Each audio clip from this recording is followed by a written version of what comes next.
Yo, what's going on, guys? This is Houston Sports Talk back into the video today. Into the Indiana Pacers beat the New York Knicks 138 to 135 in overtime.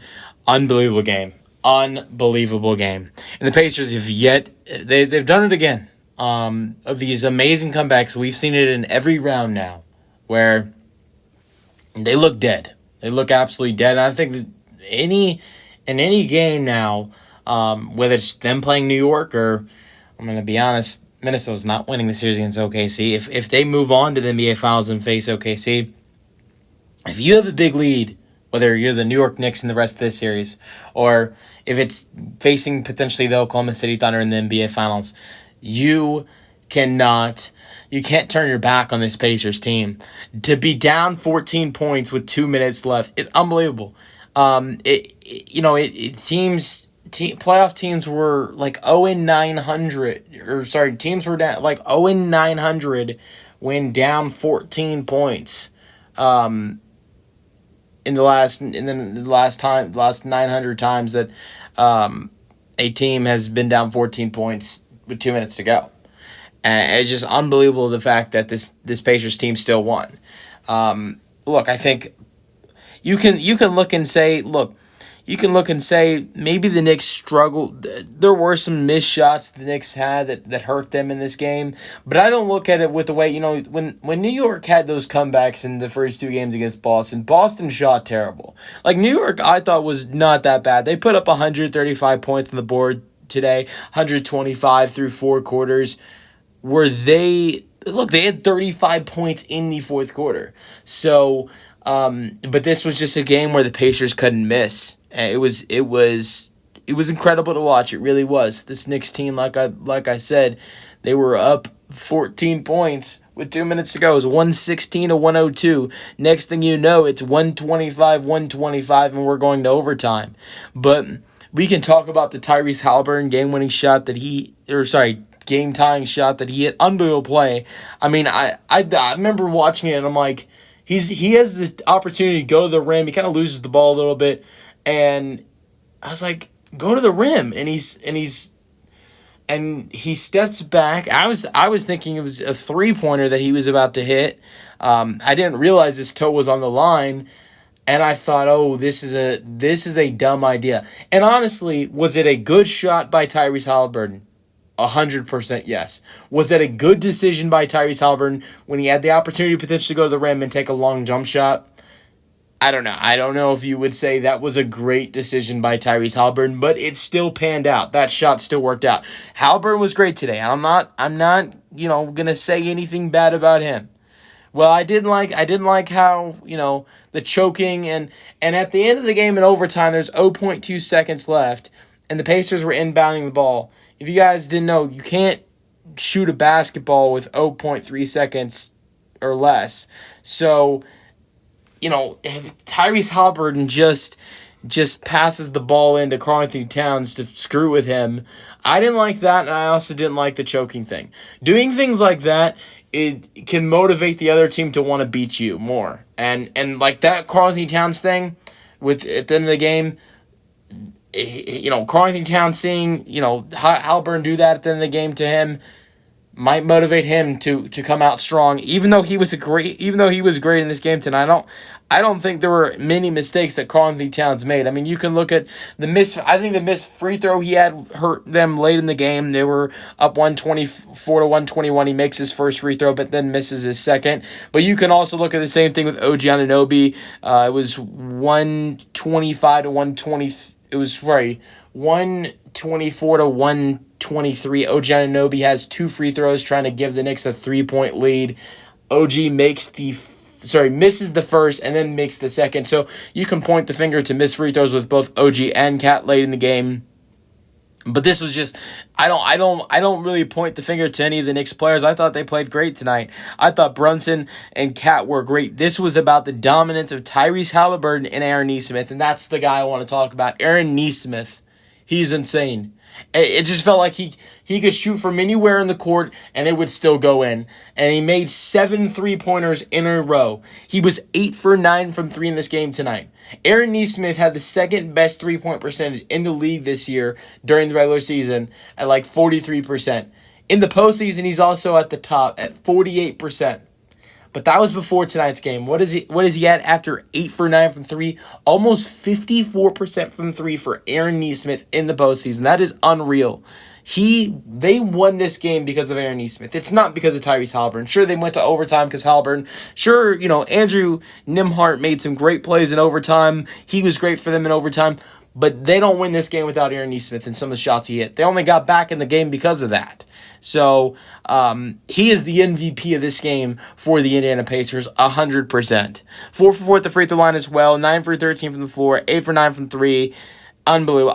One of the most impressive performances I've seen in the playoffs with how just not being able to miss from 3. What I'll tell you, what it reminds me a little bit of is, as a Rockets fan, Fred VanVleet in these playoffs against Golden State Warriors. If you guys remember, it was game 4 through game 6. Fred VanVleet was just automatic, couldn't miss from 3. Felt like he could make it from anywhere. That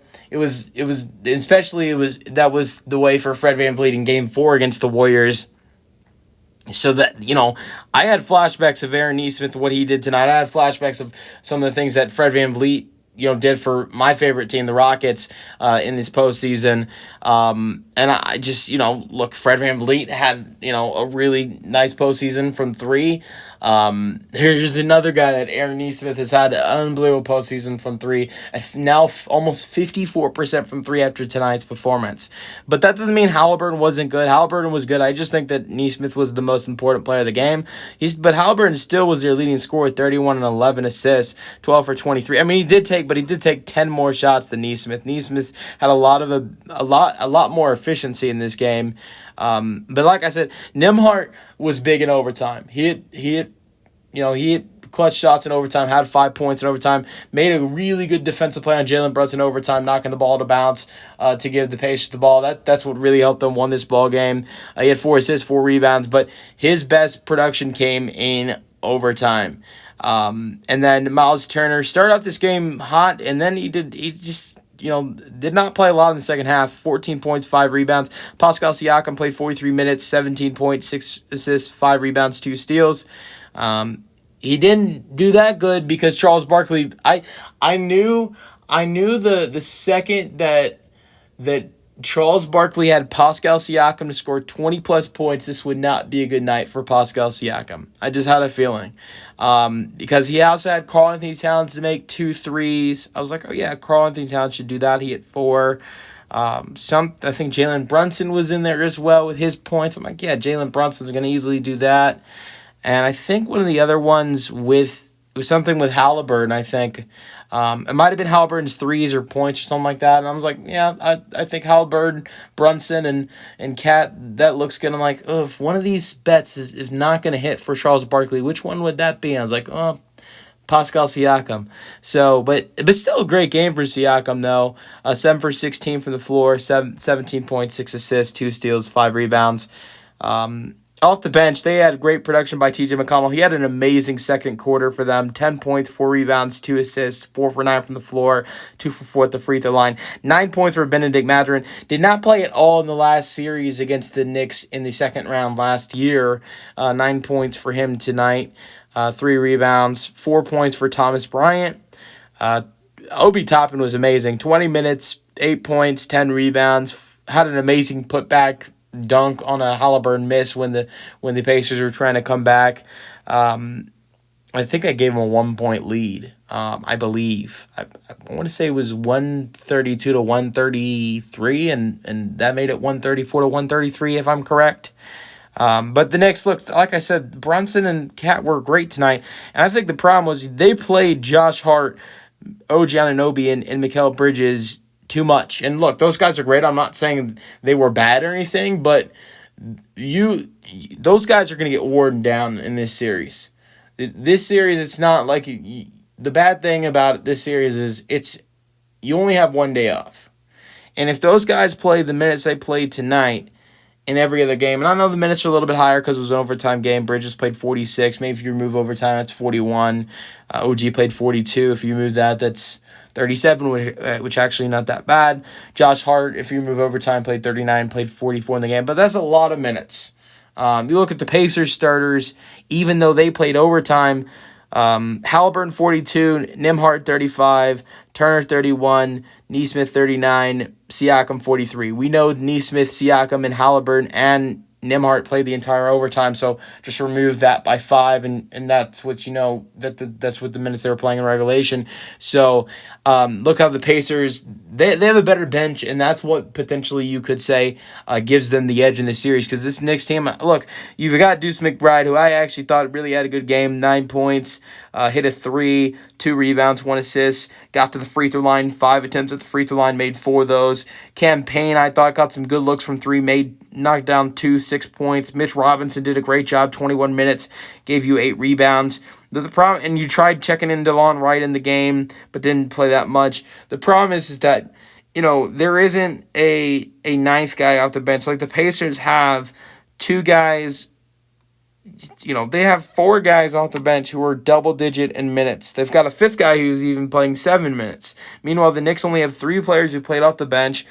2 of them are 20-plus with Deuce and Mitchell, but then you've got Cam Payne only played 10. Meanwhile, with the Pacers bench, you've got Thomas Bryant playing 13, TJ playing 14, Mathurin playing 21, Toppin playing 20. So this bench, it really, this Knicks team, their bench is going to really hurt them because them not having a productive bench, wears out their starters, and I think that's going to be a problem. I thought Bridges, Josh Hart, and OG Anunoby were all great in this game tonight, but you're gonna definitely, they're definitely gonna get worn out if they keep playing as much as they've played. Especially now that you're in the case where there aren't any extra days off. There's 1 day off, and then you play the next day. But Josh Hart, to me, I'll criticize Josh Hart with this. I didn't think he shot the ball enough. Only 6 shot attempts, made all 3 of those, 1 for 3 from 3. He should have been more aggressive. But he did have 8 points, 13 rebounds, 7 assists with 1 steal. OG Anunoby was a dog defensively tonight, 3 steals, 3 blocks, 6 for 15, 2 for 8 from 3, 16 points. Mikal Bridges had 6 rebounds, 5 assists, 1 steal, 16 points, 8 for 16 from the floor. But this was a great win for the Pacers. I think one of the most entertaining games I've seen in these entire playoffs. I think we've seen great playoff series in both of these 2 teams' previous series. The Knicks Celtics, they had some great games, especially look at Game 4 and Game 1 and 2 of those of the Knicks Celtics series. Those are great. The Knicks and Pistons had some great games. The Cavs and Pacers had some great games. I don't know if I look at the Bucks and Pacers and say they had some great games, but we've seen a lot of other great games in this postseason. I think the Lakers and Timberwolves had some great games in the first round. I'm not going to go over every series, but there have been some great games. I think this was the best game I've seen in the playoffs. If you guys disagree, let me know in the comment section. But that's the video. Hope you guys enjoyed, and peace out.